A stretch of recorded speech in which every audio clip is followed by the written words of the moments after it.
Good morning to you. This is Talk Radio Breakfast with me, Julia Hartley-Brewer. Thank you very much indeed for your company. Let's talk now about the announcements on booster jabs. Yesterday it was announced by the JCVI, that's the body that advises the government on basically rollout of jabs, that the booster jabs that are available to over 50s for COVID should be extended to over 40. So that is now available to anyone after 6 months after they can book it after 5 months, but 6 months after they've had their second jab.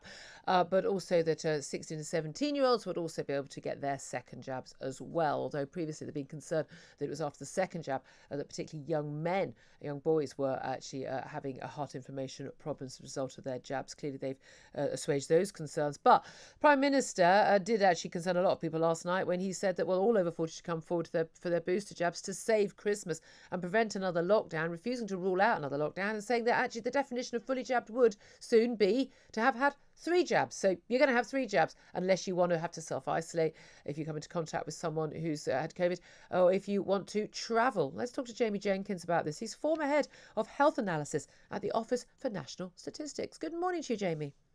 Good morning, Julia. You good? Yeah, I'm very good. Thank you very much indeed for joining us. I was perfectly happy to get my double jab. I think millions of people were. We've seen incredible take up in this country without any force at all, other than being required to be double jabbed to come back in the country and not face a quarantine for a lot of the time, and obviously for travelling abroad.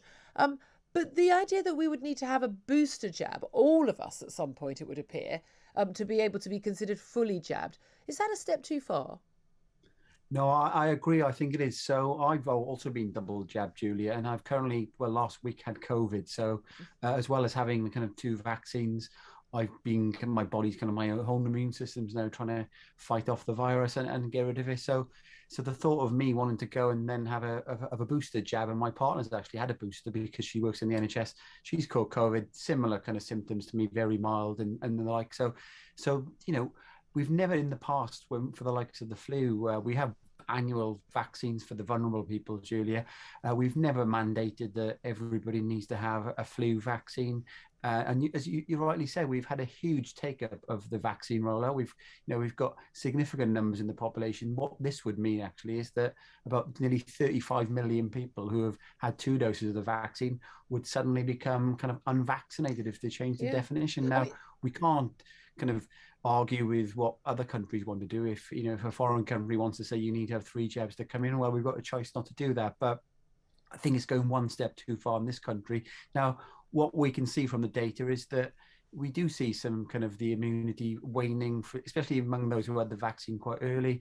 And I think if you're in the vulnerable groups, having a choice of a 3rd vaccine, of course, that's is right for them. But mandating that everybody should have a booster, I think, is going that step too far. Well, that's it. Everyone I know over 70s, my parents and aunts, things absolutely, couldn't wait to get their boosters. My in-laws had COVID 2 weeks after having had their booster, and I mean.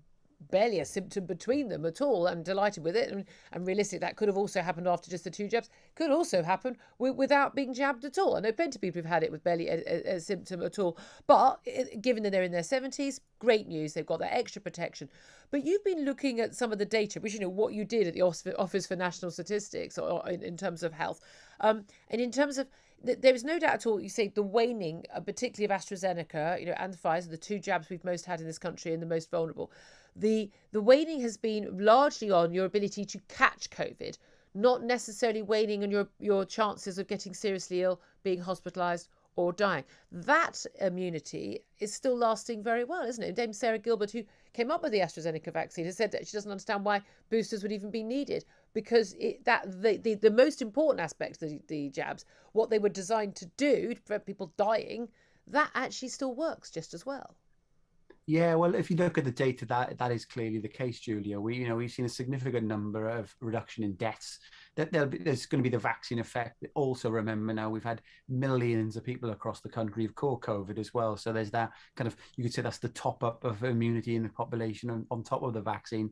And it's quite clear that vaccines don't stop you catching the virus. I think that the concern for me, not just with kind of the vaccine policy, we talk about the NHS staff needing to have the vaccine and care home staff as well. Is that studies across the world have proven now, and even the ONS in our country is showing that people who've had COVID have got kind of a similar kind of reduction in the chances of catching it, which obviously will lead to lower hospitalizations and deaths as people who are double vaccinated as well. So we're kind of ignoring that across the country in terms of our policy to tackling COVID. It seems to be that the immune system and the natural immunity has been forgotten. And the vaccines were a game changer this time last year when they started coming on. I think it wasn't long after now where we started getting the first people jabbed.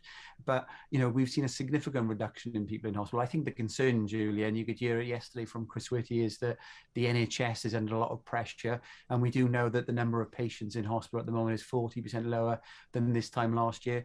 The big problem, obviously, Julia, is that we've got a lot of patients in the NHS because of the catch-up of COVID as well. And but the big fear, hasn't it, has been that we're going to get another big wave now. We're just on an uptick now, having gone down for 16 days. So again, which media for some reason didn't notice at any point. They're still claiming it was going up when it was going down. We've got hospitalizations and deaths, which are a lag from when it was going down, still going down right now. We're still at a relatively high level, certainly, of cases compared to many other countries. But again, most of those cases were in much younger people who are very, very low risk, and again, and in a largely vaccinated population. So not actually such a big concern. But the big worry people have is this idea that this is it forever now. There's going to be this effect of this mandate. I've had to have a yellow fever jab to get into Peru before. I wasn't so concerned morally and ethically about having to have a jab to be allowed into another country, to be able to not quarantine that country. What France or any other America, what they choose to do is up to them. That they're in charge of that. But when it's my own country, when they're going to impose quarantine on me because I've not taken a third jab, even though I've had COVID and I've had 2 jabs and I'm perfectly healthy, then that's a different matter altogether. And there are a lot of people I know who are very happy to go and get their double jab, really happy to obey by the rules, do the right thing. And now they're like, this is going a step too far. No, indeed, Julia, and I think that the big problem we're going to have here as well, because ultimately it all comes down to choice, and you might even find there may be some people in their 30s who want to have the booster jab and they can't because they've basically said you can only be over 40. So I think the vast swathes of the population have had 2 jabs. We've got to let the kind of ultimately I think if the virus was stopped transmission with the vaccine, that's a bit of a different story here. But we clearly know that the vaccine doesn't stop transmission. It may help reduce it, but it doesn't stop it completely. And that's the game changer, really. If it doesn't do that, ultimately, we're just going to live in a world now, Julia, where everybody in the population will catch COVID at some point in time. And for many people, the good news, I suppose, through all this pandemic has been, for many people, this is a very mild virus. We know that when we had the Spanish flu, it was killing a lot of young people 100 years ago. This is a virus that's not doing that, and just pushing vaccines across the whole population. I'm in the same camp as you. I'm double jabbed.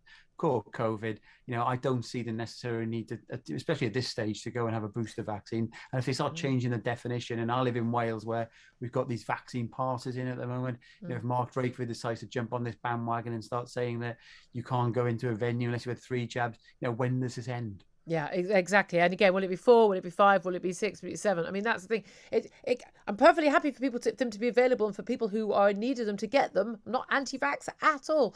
But there should never be any coercion or threat or blackmail involved whatsoever in people getting health treatment. It's just morally wrong.